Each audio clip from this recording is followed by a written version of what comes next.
Welcome to the Career Ready podcast. Learn about resumes, cover letters, LinkedIn interviewing, and all the things you need to be career ready with the Career Services Center at the College of DuPage. I'm one of your hosts, Michelle Malik, and in today's bonus episode, I'm going to be interviewing Rebecca Harrington to better understand her story. Hi, Rebecca. Thank you for doing this interview today. This is going to be fun, I hope, for our listeners. Oh, for sure. I'm so excited to interview you and just kind of learn more about your career path. So let's get started with the first question. All right. So to get us started, I want to kind of put you on the spot here and ask for your elevator pitch. Okay. Yeah. So because the elevator pitch should always change with the setting, I wanted to ask for two. So we'll start with the first one. So can you share a personal elevator pitch about you and your non-job related interests? Okay, let's see what I can do here. Hi, my name is Rebecca Harrington, and I am a podcaster. That means I'm not just a podcaster for the Career Ready podcast, but I'm also the co-host of the Ghostly podcast, where we talk about and debate ghost stories. I'm also involved in local theater and the proud new owner of 2 new kittens. Oh my gosh. That was a great elevator pitch, by the way. Thank you. Yeah, tell us more about what theater you're involved in and your kitties. What are their names? So as far as theater goes, I am involved in a group called Memoriam Development, which is a production company that is interested in bringing more art to the western suburbs of Chicago. So we do local theater, we do improv, and we actually also have podcasts on in our group as well. So I help out. I have acted in a few things, but I'm a little bit more on the producing side of things. You know, I help read things that we might produce, and I help with fundraisers and all that good administrative stuff. But I enjoy it. Yeah, and the kitties' names are Louie and Lucy. Oh, so adorable. Yes, and I have listened to your Ghostly podcast. Love it. 10 out of 10 recommend. Oh, thank you. Yes, we debate. So I'm the believer and my partner is the skeptic. So we are for everybody. Awesome. Definitely check it out, everybody. So going on to the next question. Now, can you give me an elevator pitch where you would share it in a professional setting? Sure. Hi, my name is Rebecca Harrington, and I am a career specialist at College of DuPage. I started my career working in human resources and then spent some time teaching English, and I love combining those two things together to help people achieve their goals. Wonderful. That's awesome. Great practice for you and everybody. Thank you. Yes, we do, because we help people with their elevator pitches, it does help. You do learn your own, I guess, because you kind of have to give it as an example. Definitely. Yeah. So we'll kind of dive a little bit more into your career path. Sure. And I wanted to focus on involvement. So based on what we heard a few episodes ago about getting involved, I was wondering if you could tell me how your high school and or college involvement influenced your career path. Sure. So in high school, I was involved in band and theater and all of those fun arts things, but I was also involved in some kind of more businessy things as well. So I was in Model UN, which is always fun. You get to, go and pretend to learn about another country, pretend you're from that country and argue with people and, debate and have fun. But then I also worked with Junior Achievement, which is a business education nonprofit that works with students from, elementary school all the way through high school.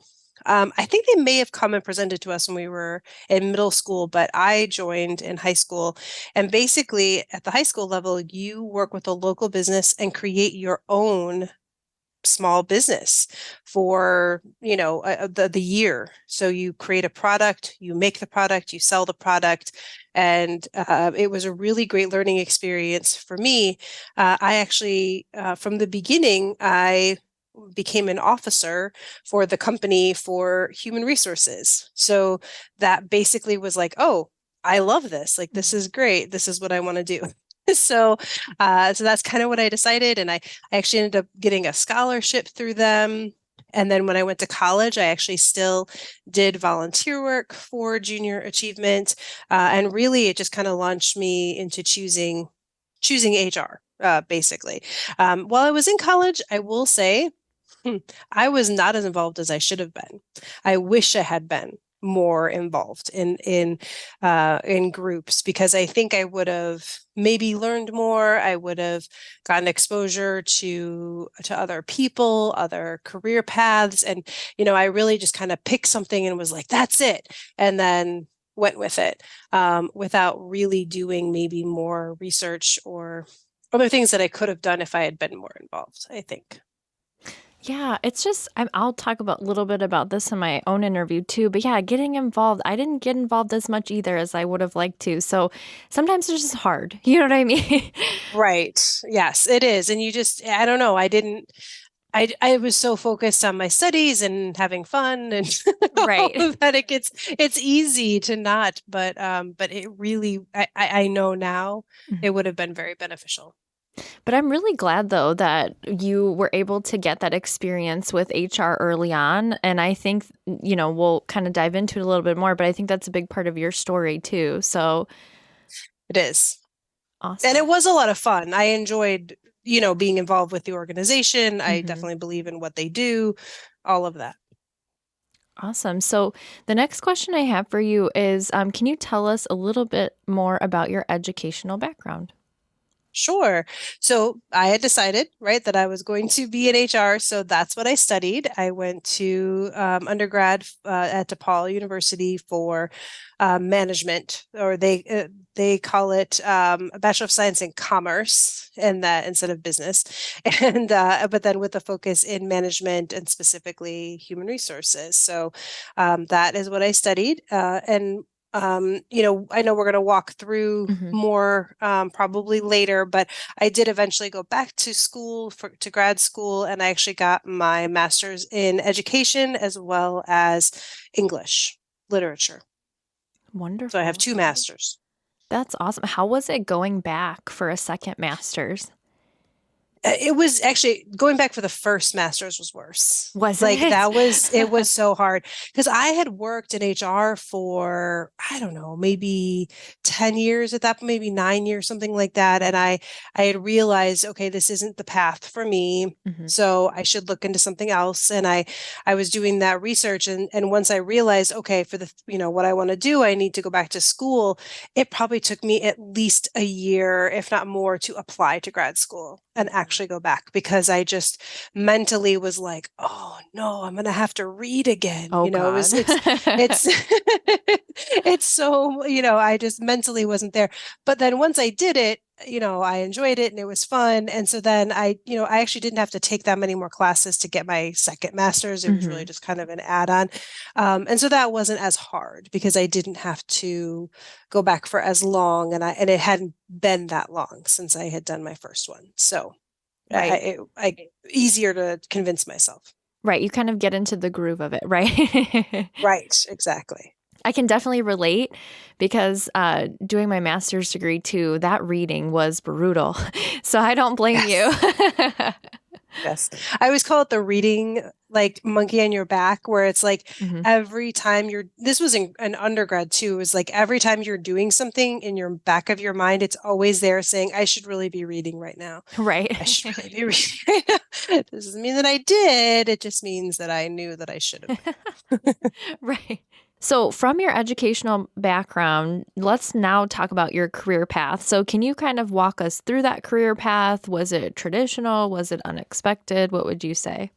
So I would say that it started very traditional and then became unexpected. Hmm. So, as I mentioned, I really thought human resources was the path for me. So that's what I got my degree in. I graduated when the economy was good and they were handing out jobs. So Hmm.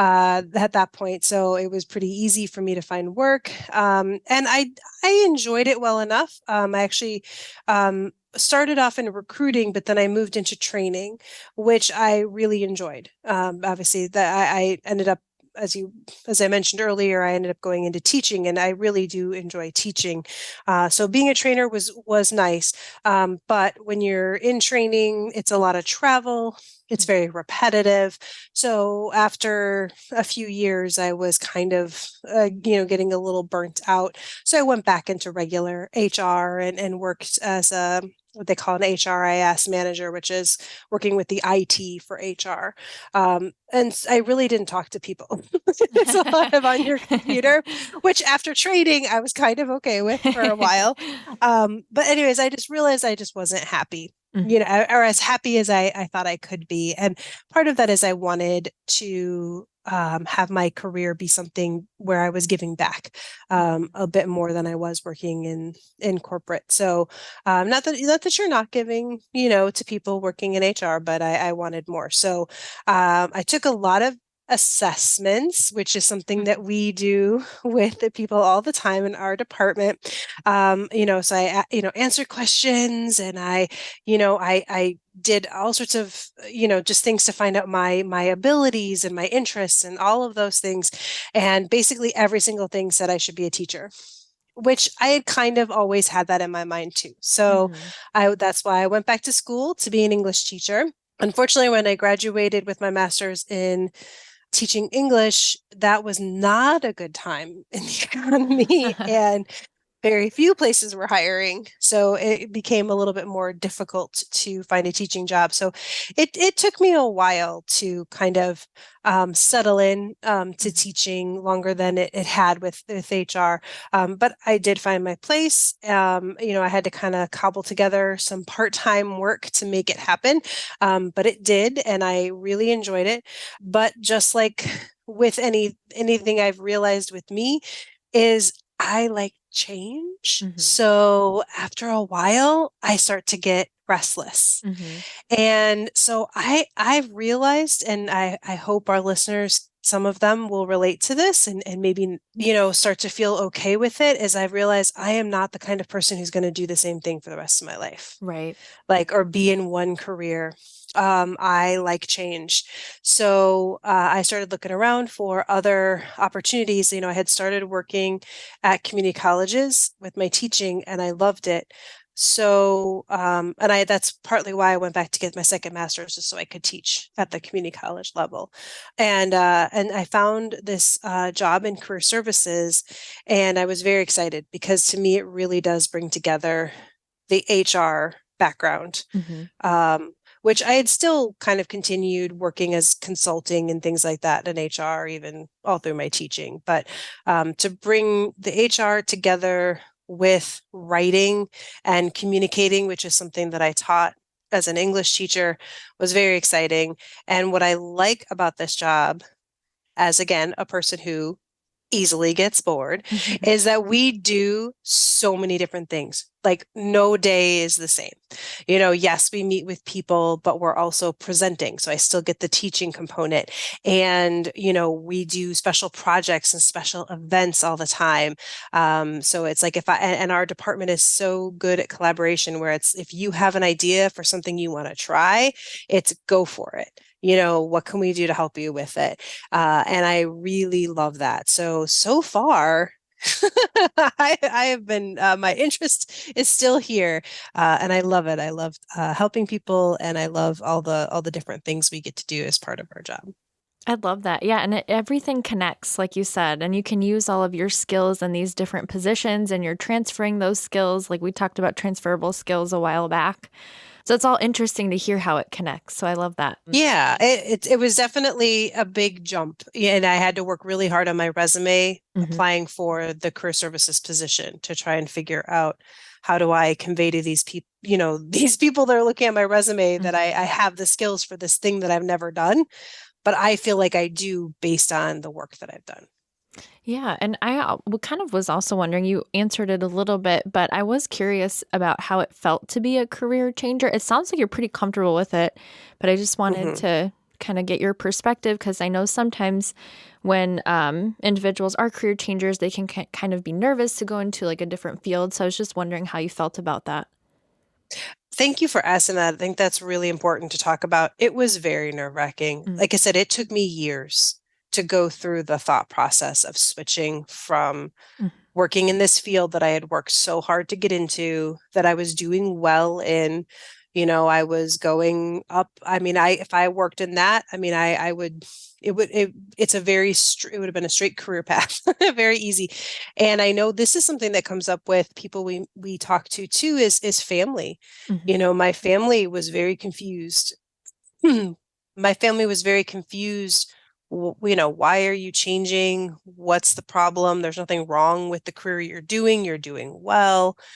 So it's hard to explain, like, yeah, but it's just not right. It's just, I'm not happy, and that is, especially for maybe more traditional career parents, they don't understand why that would be something that would matter. Mhm. It's like, why does it matter that you're not happy? And I had to say, like, I understand that I'm probably not going to be 100% happy in anything that I choose, but I think I could be more than I am. I could not be crying at work. That would Right. be great. So, and I, that's obviously, it was a very big pivot. Not every Mhm. career change has to be that big of a pivot. Again, for me, the teaching to career services was much easier, Mhm. not as big of a pivot. I'm at the same place and working with a lot of the same people, and I'm still working with students. It's just in a different way. So that I think it kind of says something. If you do a career change, that's more of a pivot. Mhm. That's it. That's an easier change. If it's a truly, like, I was doing one thing and now I'm doing something completely different, it's a much bigger thing. And you kind of need to know that it's going to feel uncomfortable. It's going to Mhm. be scary. And, the only thing you can do is do as much research as possible, and then jump in. Thank you so much for sharing that perspective because I think that's going to help a lot of our listeners for sure. So, can you tell us about the mentors in your life and how they helped you decide on a career path? Thank you for asking that. I want to definitely acknowledge, one, of course, was my junior achievement business folks. They were so great and so helpful to me. But we were just talking about that difficulty of switching and making that big career switch. And there was a man named Gibby Monikowski who was actually my friend's father, and so I had known him my whole life. But once he learned that I had gotten my master's in teaching English, immediately was like, "Oh, forget high school. You need to come and teach at the community college level. Mhm. It's so much better. I know you're going to love it. I know you, like, this is going to be great." And basically, we talk about the hidden job market. This is why you want mentors in your life and why you want to network and just tell everybody, because he was basically the chair of his department and was like, "Yep, we're hiring you." And, like, I went to the interview, and the dean was asking me questions, and he was like, "Yeah, so when you start, this is what you're going to do." Like, he was very like, it's a done deal. And even after I started, he gave me so much material and, really helped me learn, the best ways to engage students, and, worked with me and liked my ideas too. And that was just so helpful. And I will be forever grateful for him. He unfortunately passed away a few years ago, and I still miss him. But he was a mentor, not just to me, but to a lot of people. And I, it there's been a few others, but I think he's the one I want to mention, just because it was that real shaky time in my life, and he was able to give me a place to go. And so, when it comes time and you're looking for a new opportunity or looking for your first opportunity, I always say to people, tell everybody that you can, because you never know who's going to be that person to jump out and help you. That's a wonderful story. And mentors, they just change your life. Seriously, like Yeah. without them, sometimes I think I'm like, where would I be without my mentors? Like they showed me so much guidance. So I love that you shared that story. Okay, our final question is very serious question here. Now, Okay. now that we're going into winter hibernation and the holidays, what TV series are you ready to binge watch? So there's always, I always like watching the Bake Off series, the Great Ooh. British Bake Off or whatever during the break. But what I'm very excited about this year is Willow, which is based on a movie from the 80s that I loved when I was a kid. And I'm really excited because they brought back a lot of the same actors. And I've already seen a couple episodes and it's great. And I can't wait to keep watching it. Ooh, I have to check it out. I don't think I've ever heard of it, but and I haven't seen the movie either, but I will definitely put that on my watch list. I mean, it's got Val Kilmer in it. So I'm just, young Val Kilmer can't go wrong. Well, that's awesome. Well, thank you so much, Rebecca. It has been just a treat to talk to you and just kind of hear about your career path and what's influenced you. So thank you so much for being here today and interviewing with me. Thank you for having me. So thanks to all of our listeners for being here today. We won't be answering a listener question this episode, but I did want to remind everyone that if you do have questions that you want answered in future episodes, you can submit those to careerpodcast@cod.edu. Be sure to join us for our next episode when Rebecca interviews Pierre.